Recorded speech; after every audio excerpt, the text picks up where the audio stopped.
সংসার সুখের হয় রমণীর গুণে। অনেকে আবার বলেন সংসারে সুখ আসে মোটা ইনকামে। আপনারা একটু কমেন্ট করে বললেন তো আসলে কোনটাতে মানুষের সুখ আসে।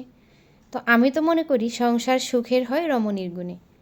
তো আপনারা দেখতেই পাচ্ছেন আমি ভাইয়া বাবির বাসাটা পুরোটা আজকে সম্পূর্ণটা ভিডিও করে আপনাদেরকে দেখাবো। তো শুরুতে আমি ঢুকলাম ঘরের ভিতরে। ঢোকার পরে আপনি দেখতে পাচ্ছেন ড্রয়িং রুমটা। আপনারাই বলবেন মানুষ কতটা রুচিশীল হলে এত সুন্দর করে বাসাটা গোছাতে পারে। তো আমি আর মুখে বললাম না, তো দেখেই বুঝতে পারবেন যে কতটা রুচিশীল ভাবি আর ভাইয়া।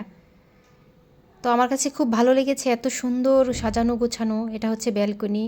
ব্যালকনিতে দেখেন ওইখানে মনে হয় আমার ছেলে হিসু করে দিয়েছে। তো বুঝতে পারছি না এখানে পানিটা কোথা থেকে আসলো, আগে তো ছিল না। একটু আগেই আমি এখানে বসে দোল খেয়েছি। তো আপনাদের উদ্দেশ্যে ভিডিওটা করা, ভিডিওতে অনেক কিছু শিক্ষণীয় ব্যাপার থাকে। তো আপনারা হয়তো দেখলে বুঝতে পারবেন, বাসা দেখে অনেকের অনেক আইডিয়া চলে আসে যে যারা নতুন বাসা বানাতে চাচ্ছেন, বাসা দেখে অবশ্যই অনেক কিছু বের হবে যে আপনি এই জায়গায় এটা সেট করবেন, ওই জায়গায় ওইটা। তো এটা হচ্ছে কিচেনটা। তো এই তো আমার মামুনি, আমার ভাইয়ের বড় মেয়ে সুবাহানা, মাশাল্লাহ অনেক বড় হয়ে গেছে। আপনারা সবাই সুবাহানার জন্য দোয়া করবেন। তো এইটা হচ্ছে, এদিকে হচ্ছে একটা ছোট্ট মানে এটা কি বলবো, স্টোর রুম। স্টোর রুমটাতে অনেক কিছু রাখা আছে। এই হচ্ছে কিচেন। তো এটা হচ্ছে ডাইনিং প্লেস। তো আমরা এখন নিচতলায় যাব। তো এই তো আমি গোসল করে চলে আসলাম। এইদিকে হচ্ছে আপনার দেখেন একটা আয়না ফিট করা। তো আমার মেয়ে ভিডিওটা করছে। তো এখন ওদের একটু পুরো বাসাটা সিসি ক্যামেরা দেওয়া, তো এখানে ভিডিওটা দেখা যাচ্ছে। এই যে দেখেন আমি এই রুমে আছি। তো দেখতেই পাচ্ছেন এটা হচ্ছে ভাইয়া ভাবির রুম। তো রুমটা একটু অগোছালো আছে, যেহেতু বুঝতে পাচ্ছেন গেস্ট আমরা এসেছি, তাই একটু অগোছালো। তারপরেও মোটামুটি গোছানোই ছিল। তো আমার দেখে খুবই ভালো লাগছে, তাই আপনাদের সাথে একটু শেয়ার করলাম। তো অনেকের অনেক আইডিয়া থাকতে পারে নতুন যারা বাসা করবেন।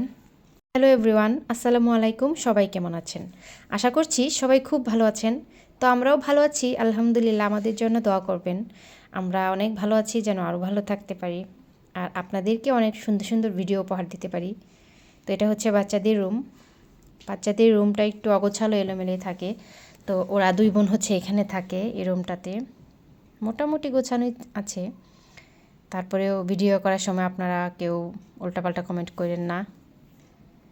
এটা হচ্ছে একটা রুম, বাচ্চাদের আলাদা একটা রুম। এখানে বাচ্চারা ড্রেস চেঞ্জ করে, ড্রেস পরে। তো আমরা এখন রেডি হচ্ছিলাম, নিচে চলে যাব। এটা গেস্ট রুম। গেস্ট রুমটা অনেক সুন্দর। তো আপনারা সবাই আমাদের জন্য দোয়া করবেন, বেশি বেশি লাইক কমেন্ট শেয়ার করবেন।